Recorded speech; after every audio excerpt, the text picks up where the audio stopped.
Serial तुमसे तुम तक में अब कहानी एक बेहद दिलचस्प मोड़ पर पहुंच चुकी है। आने वाले एपिसोड्स में दर्शकों को कई बड़े खुलासे और भावनात्मक पल देखने को मिलने वाले हैं। परिवार के बीच बढ़ती गलतफहमियां, रिश्तों में आ रही दरारें और कुछ ऐसे राज जो अब तक छिपे हुए थे, धीरे धीरे सामने आने वाले हैं। कहानी की शुरुआत होती है यशवर्धन से, जो आखिरकार चरण से माफी मांगने का फैसला करता है। उसे अब एहसास होने लगता है कि उसने बिना पूरी सच्चाई जाने चरण के साथ गलत व्यवहार किया।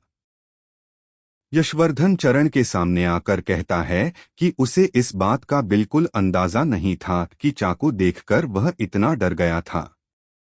वह अपनी गलती स्वीकार करते हुए उससे माफी मांगता है और कोशिश करता है कि उनके बीच की दूरी कम हो सके। लेकिन यशवर्धन का यह कदम मानसी को बिल्कुल पसंद नहीं आता। वह गुस्से से भर जाती है और उसे लगता है कि घर में उसकी और यशवर्धन की कोई इज्जत नहीं रह गई है। मानसी ताना मारते हुए कहती है कि आखिर इस घर में यशवर्धन की क्या अहमियत रह गई है, जब उसे अब हर किसी के सामने झुकना पड़ रहा है। उसके शब्द साफ बताते हैं कि वह इस पूरे मामले से बेहद नाराज है और उसे लगता है कि परिवार में उनकी बात को कोई महत्व नहीं दिया जा रहा। दूसरी तरफ आर्य भी काफी परेशान नजर आता है। एक फोन कॉल के बाद से वह लगातार तनाव में है और उसे समझ नहीं आ रहा कि आखिर आगे क्या करना चाहिए। वह कई बातों को जोड़ने की कोशिश करता है और महसूस करता है कि अगर उसने समय रहते कोई कदम नहीं उठाया तो हालात और बिगड़ सकते हैं। इसी वजह से वह मन ही मन एक बड़ा फैसला लेने की तैयारी करता है। उधर घर के बाकी सदस्य भी चरण को लेकर चिंता में डूबे हुए हैं। तभी गायत्री माँ को होश आता है। होश में आते ही उनकी सबसे पहली चिंता चरण को लेकर होती है।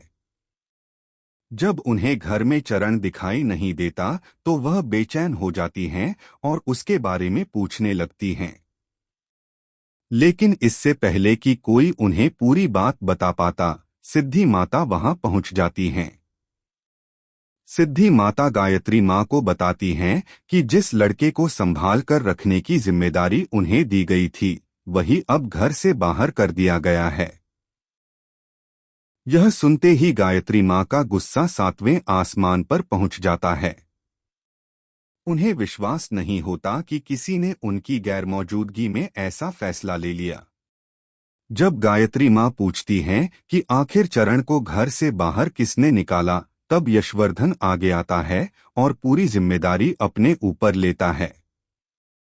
वह कहता है कि उसने ही चरण को घर से जाने के लिए कहा था, क्योंकि उसे लगा कि चरण की वजह से गायत्री माँ को चोट पहुंची है।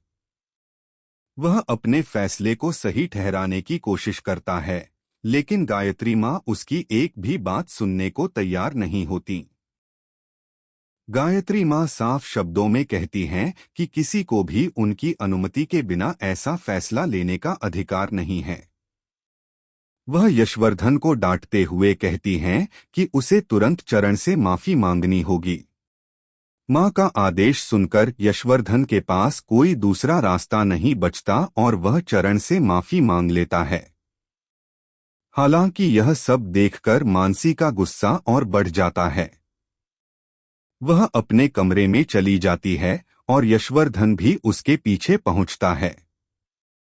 वहां दोनों के बीच तीखी बहस देखने को मिलती है। मानसी कहती है कि अब हालात ऐसे हो गए हैं कि उन्हें अपने ही घर में सम्मान नहीं मिल रहा।